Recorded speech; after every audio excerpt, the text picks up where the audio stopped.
dari SD Negeri 1 Tembursari. Kali ini saya akan bercerita kisah teladan Sunan Kalijaga. Begini loh ceritanya.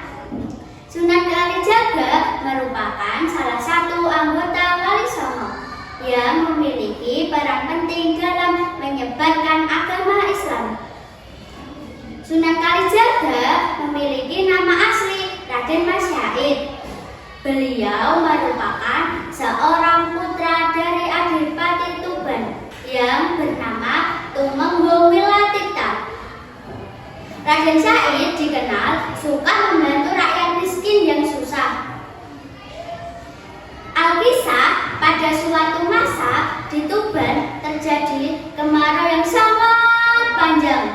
Rakyat kelaparan karena gagal panen.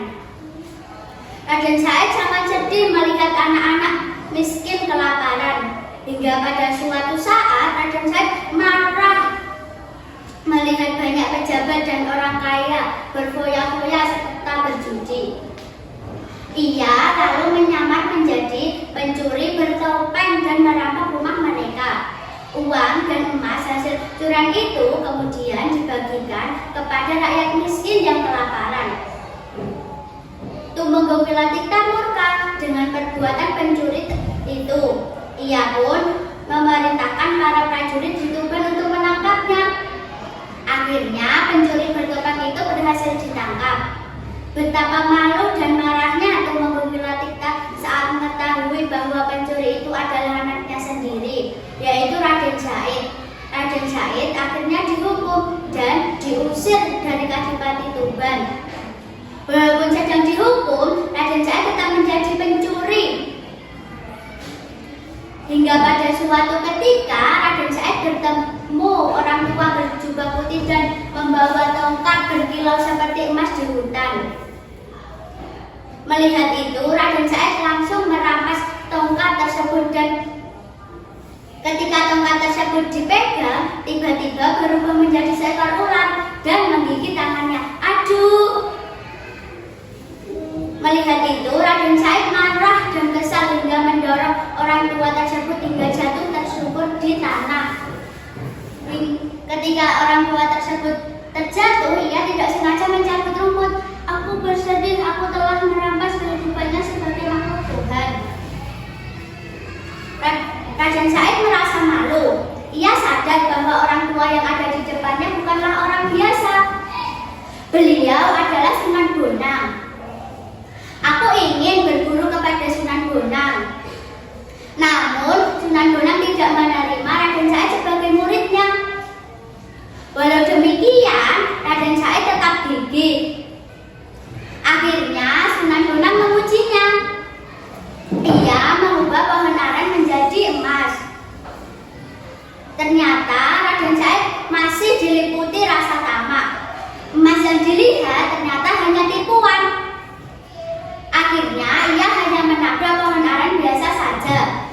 Setelahnya Sunan Bonang mengujinya lagi. Kali ini jika ia berhasil, Sunan Bonang akan menjadikannya murid. Beliau memberi syarat, jagalah tongkatku dan jangan pergi sampai aku kembali. Ditancapkanlah tongkat tersebut. Dengan tekad kuat, Raden Syahid menyanggupi syarat itu. Ia segera menunggui tongkat dari Sunan Bonang di pinggir kali. Berhari-hari Sunan Bonang tidak lekas kembali, namun badan saya tetap duduk di pinggir kali. Betapa lama di pinggir kali, tubuh Lokajaya diselimuti tumbuhan liar dan di atas kepalanya menjadi tempat gunung bersarang. 3 tahun kemudian, akhirnya Sunan Bonang datang. Kesungguhannya terbukti karena ia telah menjaga tongkat. Akhirnya Sunan Bonang menjadikan Raden Syahid sebagai muridnya dan mengajak mendalami ilmu agama Islam. Karena kegigihannya, beliau diberi nama Sunan Kalijaga dan menjadi salah satu anggota Wali Songo. Nah, dari cerita tadi, pesan yang kita dapat adalah tujuan yang baik harus dilakukan dengan cara yang baik dan menjaga amanah dengan cara sebaik-baiknya. Seperti dalam ayat suci Al-Quran surat Al-Infal ayat 27. Bismillahirrahmanirrahim. Ya ayyuhalladzina amanu taqullaha wa rasulah wa taqunu amanatikum wa antum ta'lamun. Artinya, wahai orang-orang yang beriman, janganlah kamu mengkhianati Allah dan Rasul, dan janganlah kamu mengkhianati amanat yang dipercayakan kepadamu, sedang kamu mengetahui. Sekian cerita dari saya. Terima kasih. Wassalamualaikum warahmatullahi wabarakatuh.